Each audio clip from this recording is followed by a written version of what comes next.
Good evening. My name is Jesse Gutierrez, and I am a planner with the City of Austin's Planning and Zoning Department. Hopefully everyone that's joining us online was able to put their name in the chat box as you joined us. That helps us see who's here and kind of keep a public record of who's joining us. So if you haven't done so, please put your name in the chat box now. And if you're joining us by phone, welcome. Hopefully everyone is on now. We've waited a few minutes. So just so everyone knows, the chat box to the right, if we could see that slide, that is for people to ask questions. And during the presentation, feel free to ask questions, but we might not publish those until after the presentations. Okay, so I guess we'll send it over for all the staff that are joining us today and presenters. Hi, I'm Mark Walters. I'm a principal planner with the Planning and Zoning Department. I'll be moderating questions this evening.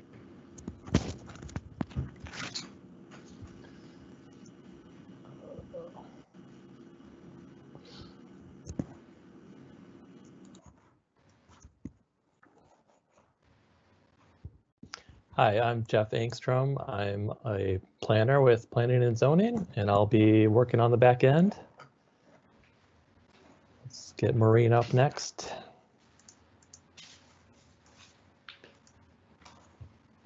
Can you put your camera on, Maureen? There we go. Sorry. Hold on a sec. Am I on? You're on.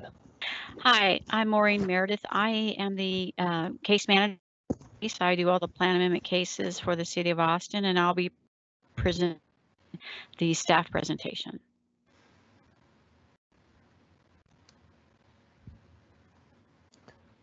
Okay, and the applicant, Tori?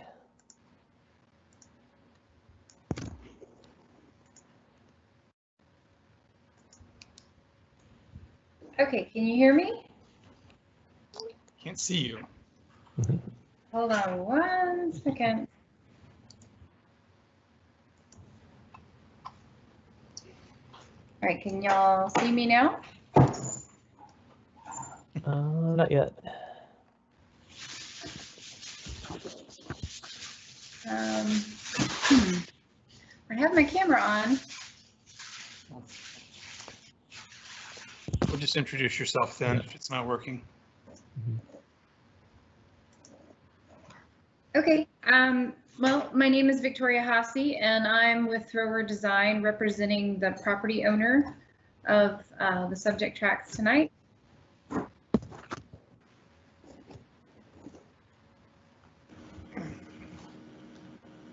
I don't think we have Ron Thrower on yet.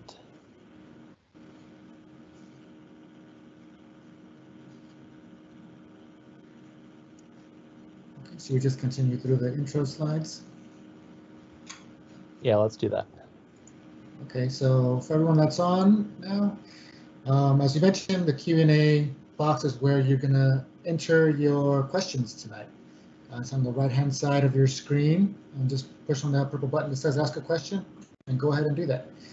I think Maureen will get into how we're gonna facilitate that, but feel free to ask questions throughout, and we'll facilitate those after the presentations.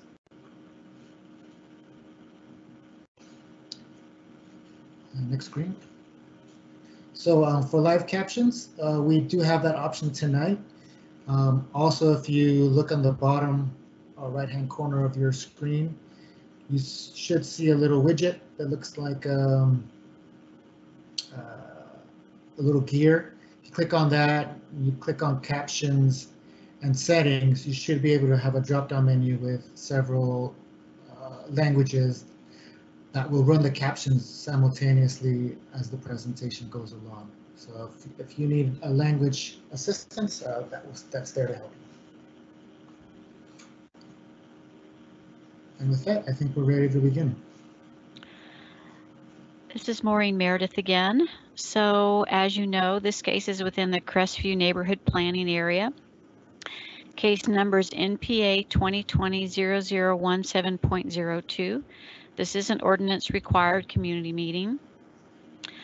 The zoning case manager for this case is Mark Graham.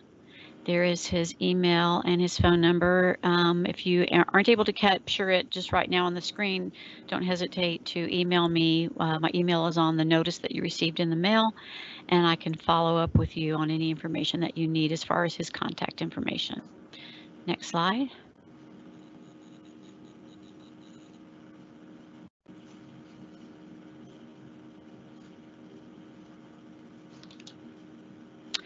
So here's our basic agenda. I'll go over a little bit more information about the case. We have some meeting ground rules. We will talk about how to participate in the process. I'll go over why there is a plan amendment application and how those are triggered. I'll describe what is a future land use map. Then we'll go into the applicant presentation, and then we will go to a Q&A. Next slide, please. So like I said, this is when the Crestview-Wooten combined planning area within the Crestview part of the plan. Property addresses 902-904 Morrow Street. It's approximately 0.74 acres. There's the case number again, NP 20-0017.02. The request to change the future land use map is from single family to multifamily. The associated zoning case number is C14-2020-0047. The request is to change the zoning from SF3 NP to MF1 MP. The property owner is Vineway, and Ron Thrower and Tori Hasse are the applicant's agents. Next slide, please. So here's some basic ground rules. As you know, because of COVID-19, we have a need for social distance. Any in-person questions and comments have been moved to the online chat through this live event. You will not be able to speak during this meeting, but can ask questions and make comments using the chat function. Any threats, personal attacks, profanity, racial epithets, or slurs used on this virtual chat will not be published. Staff reserves the right to remove offenders. Questions will be answered in the order they are received, and similar questions may be grouped and answered together. Next slide, please. All questions, okay, how to participate in the process. So all questions will be answered and made available by request within 5 business days on the website. You can email or call the case managers with questions and comments. Written comments that you like to have added to the case reports will be added. You will get a notice in the mail with the date and time of the Planning Commission and City Council hearings if you live within 500 feet of the property. For some reason, the bottom of the screen is cut off. Okay, so why is there a neighborhood plan amendment? So neighborhood plans are adopted by City Council as amendments to the Imagine Austin Comprehensive Plan. The city charter requires that zoning changes be consistent with the comprehensive plan. Most neighborhood plans are amendments to the plan's future land use map, and most neighborhood plan amendment applications have associated zoning cases. Here is a map that shows the areas in blue that have City Council approved neighborhood plans, most of which have a future land use map. Next slide. So this is what a future land use map looks like. This is Crestview's future land use map. And these colors on this map represent broad land uses. For example, the yellow that you see represents single family, red represents commercial, brown, multifamily, orange, brown mixed use, orange multifamily, and purple industrial. Those are just some of the colors. Next slide. And each one of those broad land uses have zoning districts that are considered compatible with that particular land use category. So whenever somebody submits a zoning change application that is a zoning district that is not compatible with the existing land use, not only does a person submit a zoning change application, they submit a plan amendment application to make it consistent with the land use. For example, for this application, the existing zoning is single family and the land use is single family. With the proposed zoning of MF1, that triggers a plan amendment application to multifamily. So the color would be going from yellow to orange. Next slide. So here's just an aerial photo of the property.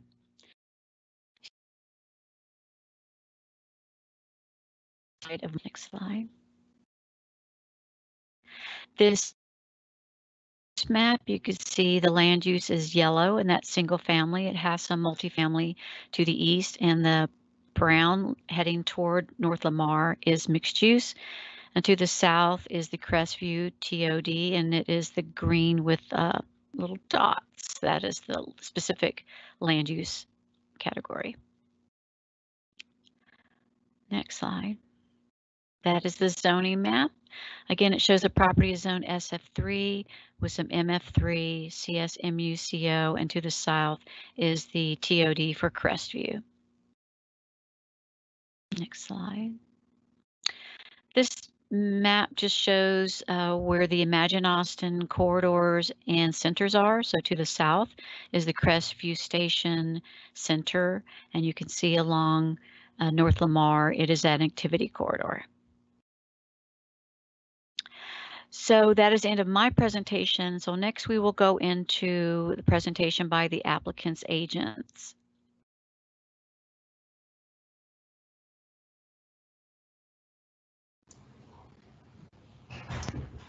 Can y'all hear me?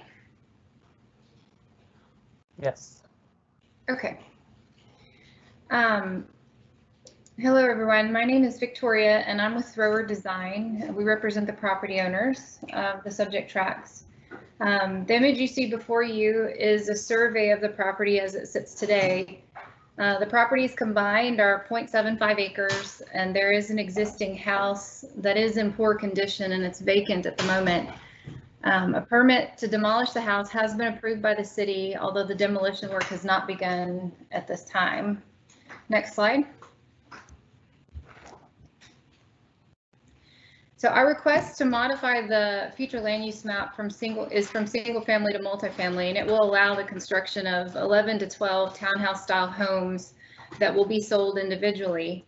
The benefits of a multifamily development over a single family development for nearby residents is that a multifamily development will require greater scrutiny and protections for the existing trees, and will also require greater mitigations for any trees that will be removed. Also, a multifamily development at this site will provide greater building setbacks from existing single-family homes as required by compatibility standards. Further, a multifamily development will have less impact to taxpayers because multifamily development must have privately constructed and maintained internal drives, water detention, water quality ponds. An SF3 subdivision of this lot would require all of these things, but those would be built by the developer and would be maintained by the city, which does result in an increase in the taxpayer dollar to fund the maintenance and upkeeps of that infrastructure. Next slide.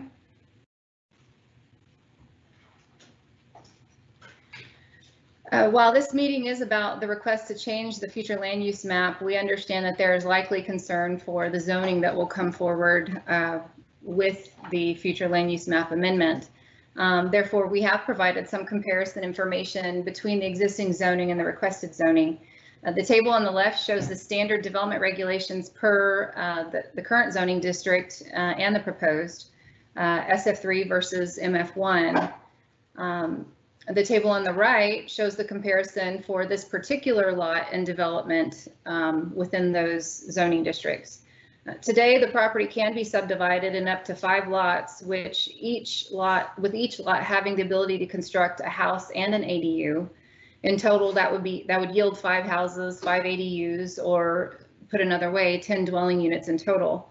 The proposed development under MF1 will keep the lot as a single lot and provide 10 to 12 dwelling units within that single lot.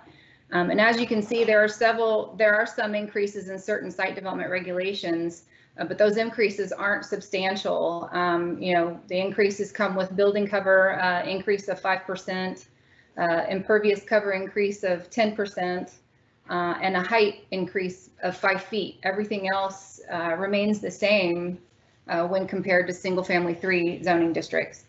Next slide, please. So the biggest difference with the proposed changes for this lot is for building setbacks as they relate to existing single family properties. Today, the setback differences that you see here are the dark blue line is the 5-foot setback, which exists today under single family zoning and the single family FLUM. So a house or a building could be built right up to that dark blue line that you see in this image. With a rezoning with a successful amendment to multifamily and a rezoning to MF1, it will require a greater setback for any building. So on this lot, the buildings would have to be placed within the yellow area that's inside the blue. The light blue that you see represents the edge of the 25-foot building setback. So what this really means is that for the properties you see in this map that are yellow, the properties to the west of the subject tract, those are the properties that would have greater protections with greater setbacks to any new development that happens on this lot. Next slide, please. And so this image here shows the same setback buffers, but just with the aerial context as the backdrop to provide some comparison to existing buildings and structures in the area today. We're here to listen to any comments and concerns and provide any answers that we can. And ultimately, we hope to have the support of the neighborhood for this project. And even after today, if there remain questions unanswered or additional questions come up, our contact information is on the next slide for anyone who wishes to reach out to us. Thank you for your time.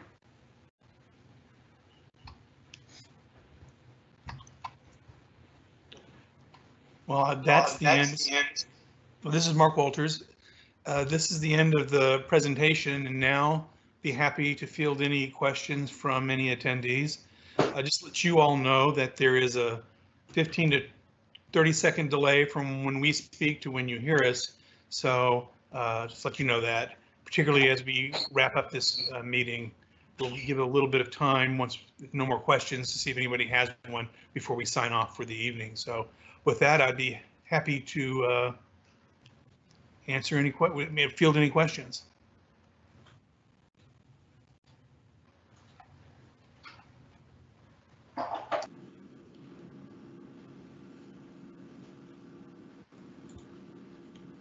Mark, I saw that someone called in. I wonder if they might have a question as well. I don't see them, but maybe you can bring them up. They can unmute themselves with, I think it's, is it *6 or #6? *6. So if our caller would like to ask a question, I think it'd be #6 to unmute yourself. And if you want to ask a question, just state your name and what your question is, and we'll do our best to have someone try to answer. It's *6. *6.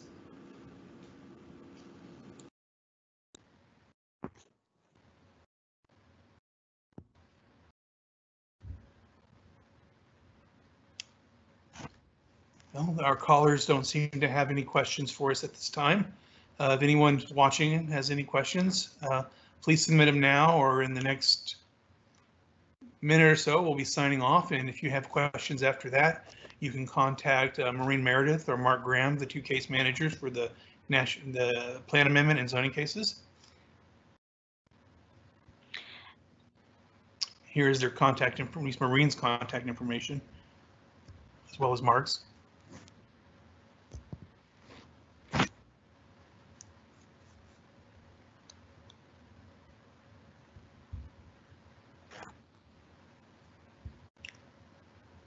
Well, I'm not seeing any questions.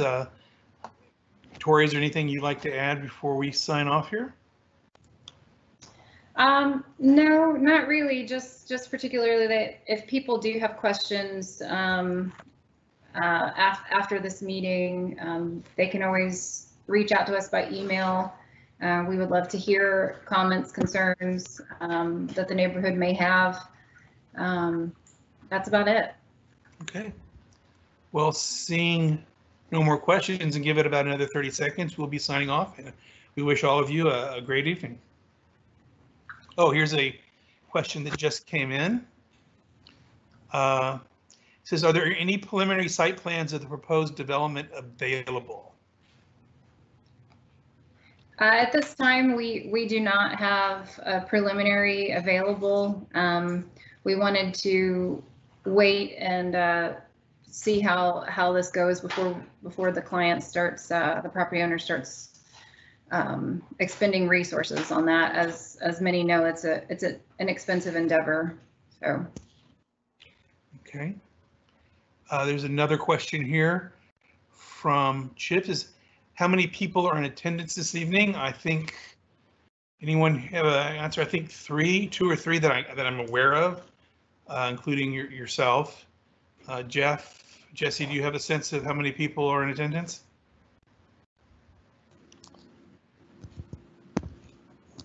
Yeah, we're unable to know how many people are viewing on the webcast. That's why in the beginning we asked folks to sign their name in the chat and just and what their affiliation with the community, with the neighborhood is. So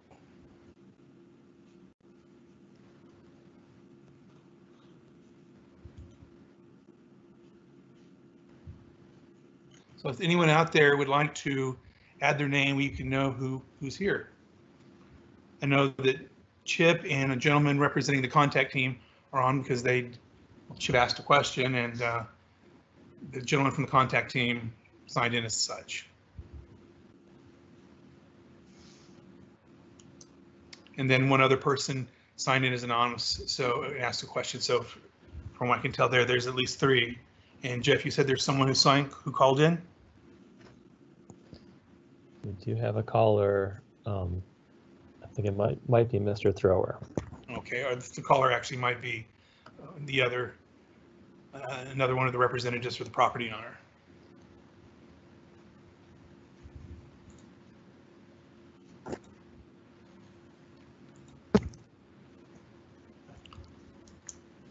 Well, Maureen, do you want to wrap this up? Seeing no additional questions? Yeah, I guess I'll just say that these presentations will be on the website that was in the link in the notice that you received in the mail. And when the cases are scheduled for Planning Commission City Council, we don't have those dates yet. People who live within 500 feet will receive a notice in the mail. I guess, again, my contact information was on the notice. So if y'all have any more questions, don't hesitate to reach out to me or Mark Graham or Tori or Ron, and we'll make sure you get answers to your questions. So hearing that, I'll wait a couple more seconds, another 20, 30 seconds. If no questions pop up, we'll call it for the evening.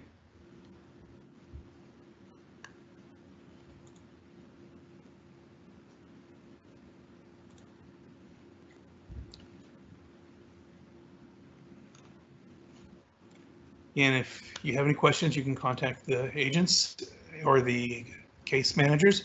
With that, I think we will be signing off, and have a good evening.